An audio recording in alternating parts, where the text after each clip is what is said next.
Bonjour à tous. Dans cette vidéo, en fait, on va faire une introduction à Java. Java, c'est un langage de programmation qui a été créé en 1995 chez Sun Microsystems. Les grosses étapes, en fait, de 95 à 2007, c'est un langage qui a connu beaucoup d'expansion en popularité. Et puis, ça a été le langage qui a été choisi par Android en 2007 pour le développement d'applications. En 2009, Sun Microsystems a été racheté par Oracle, qui est donc devenu propriétaire du langage et de la plateforme. Donc en 95, Java c'est un des langages orientés objets. Le choix de Java, c'est de fournir une syntaxe simple, mais beaucoup de librairies pour faire beaucoup de choses que les gens ont l'habitude d'utiliser, mais garder le langage simple pour qu'il soit facile à utiliser et surtout à apprendre. C'est une des raisons pour laquelle Java est un des langages qui est utilisé dans la plupart des cours d'introduction à la programmation dans beaucoup d'universités à travers le monde. C'est aussi un système qui a introduit la notion de ramasse-miettes. Donc le ramasse-miettes, c'est en fait un processus qui roule dans l'exécution, qui permet de récupérer les éléments de données en fait qui sont plus utilisés et de récupérer la mémoire pour pouvoir l'utiliser pour la suite de l'exécution de l'application, sans que le développeur ait à écrire du code pour faire cette gestion-là. Et puis, c'était un langage qui était un des premiers langages qui pouvait s'exécuter facilement sur tous les systèmes d'exploitation sans avoir à recompiler l'application au complet. Oups, pardon. Java, c'est un langage populaire. Donc, juste pour que vous voyez, on va regarder trois index différents, le TIOB, le PIPL et finalement le résumé annuel de GitHub, qui est produit pour 2019 en ce moment. Donc pour ça, en fait, on part juste un navigateur. Donc le premier qu'on va aller regarder, c'est le TIOB. Alors pour que vous sachiez, c'est relativement difficile de déterminer quel est le langage de programmation le plus utilisé. Ça dépend des critères qu'on va regarder. Donc le TIOB explique en fait à peu près tous les critères qu'ils utilisent pour déterminer leur classement. Et on voit que pour eux, le Java est le langage le plus utilisé dans le monde en 2019, mais aussi en 2020. Alors vous avez une petite courbe en bas qui vous montre l'évolution des différents langages et de leur programmation. On voit que Java est quand même toujours soit en tête, soit très bien placé. Alors, comme je disais, il y a plusieurs index qui existent. Donc on va aller regarder l'index PIPL. Donc celui-là, il est basé en fait sur le nombre de recherches qui ont été faites par des gens pour essayer d'apprendre le langage. Donc le nombre de fois où les gens disent j'aimerais apprendre le Python ou j'aimerais apprendre le Java. Donc là, on voit que les trois langages qui sont les plus recherchés sont Python, Java et JavaScript.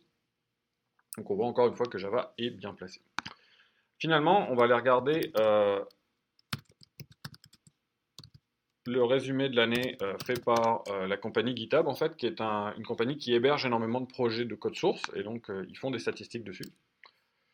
Donc si vous allez là-dedans, alors c'est un très long rapport en fait de ce qui s'est passé dans l'année. Si on fait CTRL F pour chercher et qu'on va chercher Java, on va le trouver assez rapidement. Donc nous, ce qu'on cherche, c'est le top des langages. Donc là, on voit ici que les trois langages principaux en 2019, c'est JavaScript, Python et Java à l'intérieur de GitHub. Donc c'est un langage très populaire. Alors Java, c'est pas uniquement un langage. Alors on parle souvent de la plateforme de Java. Je vais essayer de vous expliquer un peu le détail. Donc c'est d'abord un langage de programmation. Donc c'est le code qu'on écrit. On tape un fichier texte et on donne ces instructions-là à l'ordinateur pour qu'il les exécute. Mais c'est pas directement ça qu'il exécute. Donc en fait, Java est compilé en bytecode.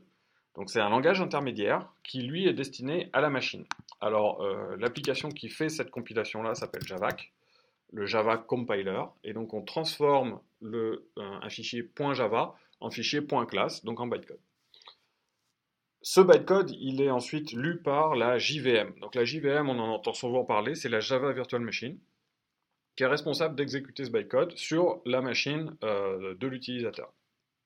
Alors la Java Virtual Machine, elle existe pour chaque système d'exploitation, ce qui permet en fait d'avoir le même programme qui roule, donc le même bytecode, donc le même fichier exécutable, mais qui va s'exécuter sur chaque système d'exploitation indépendamment de comment ça va s'exécuter en dessous. Donc ça permet d'avoir une couche d'abstraction.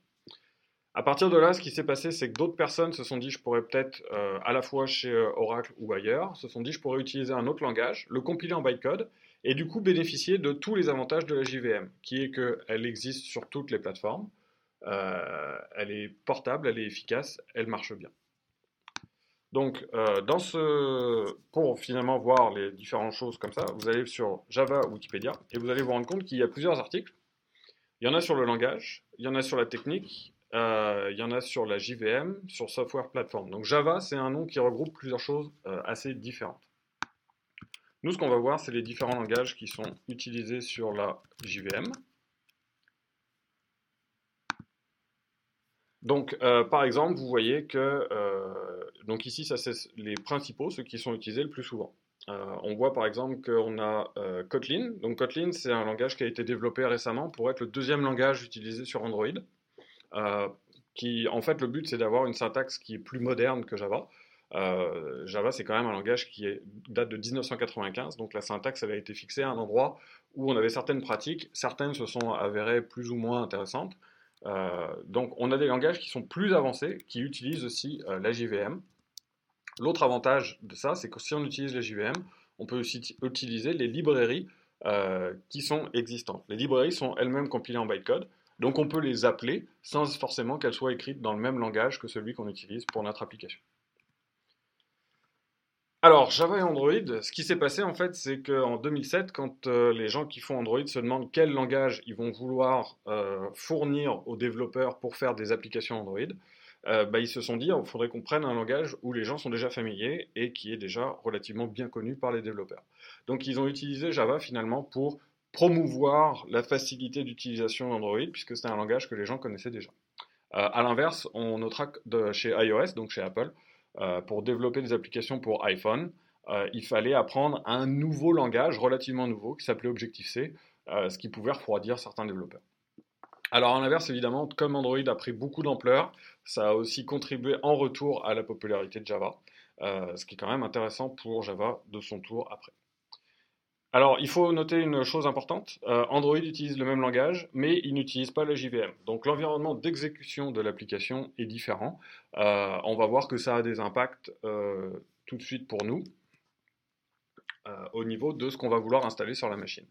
Donc, alors, si vous tapez juste Java dans Google, vous tombez sur cette page-là, et vous voyez un gros message d'alerte qui vous dit mise à jour importante de la licence Oracle Java. Pendant de très très nombreuses années, on pouvait utiliser Java quasiment gratuitement pour presque tout faire. Récemment, en fait, Oracle a décidé de resserrer les contraintes sur les licences qui sont accordées pour utiliser Java. Alors, ce qu'ils vous disent, c'est que si jamais ça vous plaît pas, vous pouvez essayer d'aller utiliser OpenJDK. Donc, on va aller faire une recherche sur OpenJDK.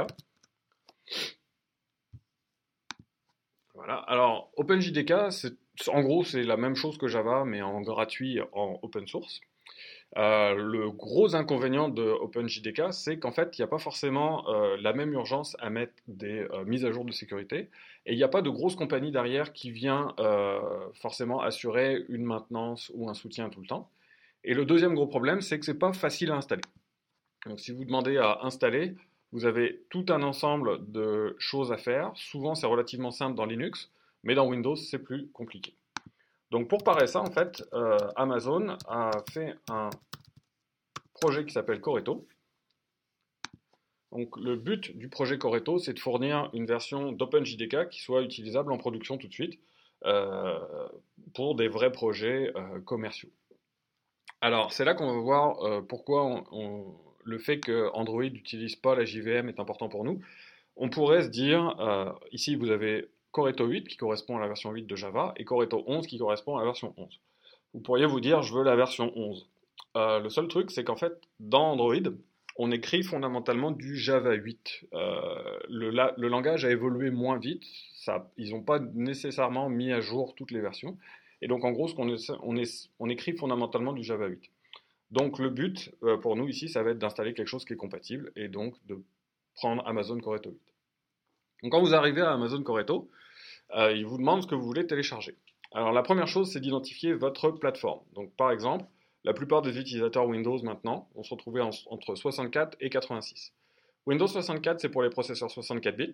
86, c'est pour les processeurs 32 bits. Il y a à peu près 99% de chances que votre machine soit 64 bits. Il y a presque plus de processeurs 32 bits. Donc on arrive dans cette catégorie-là.